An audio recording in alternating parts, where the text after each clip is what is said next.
Les manifestants se rendent à la préfecture de Bordeaux, où doit se tenir une réunion sur l'avenir de l'usine, en présence des dirigeants de Ford. Un rapport remis ce matin à plusieurs ministres, dont Bruno Le Maire, Muriel Pénicaud ou encore Nicolas Hulot. Il propose de modifier le code civil pour inscrire dans le marbre un principe.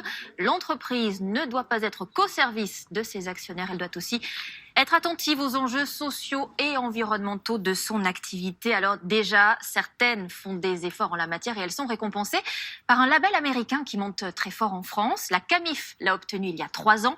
Quel modèle vertueux est ainsi distingué? On voit cela avec Justine Veil, Julien Delage et Frédéric Bonne. Reconnaître une entreprise vertueuse, c'est l'objectif de ce label. Une sorte de certificat de bonne conduite qui garantit que l'entreprise a un impact positif, autant sur la société que sur la planète. Concrètement, je vais vous montrer un produit qui a un impact social et environnemental. Ce lit est fabriqué en France avec du pin massif des Landes à Pau et est fabriqué par des employés handicapés. Ce site internet, spécialiste des meubles Made in France, est l'un des premiers à avoir décroché le label il y a 3 ans. Une récompense qui enthousiasme les salariés. Oui, c'est une certaine fierté quand même de se dire que voilà, on avance pour le bien commun, pour la société, pour l'environnement. Voilà, c'est sympa. Selon l'entreprise, c'est aussi un atout qui pousse à s'améliorer. Lorsqu'on a été labellisé, on avait déjà une démarche importante au niveau local et environnemental, mais ce label nous a permis d'aller encore plus loin. Cette certification est née aux États-Unis.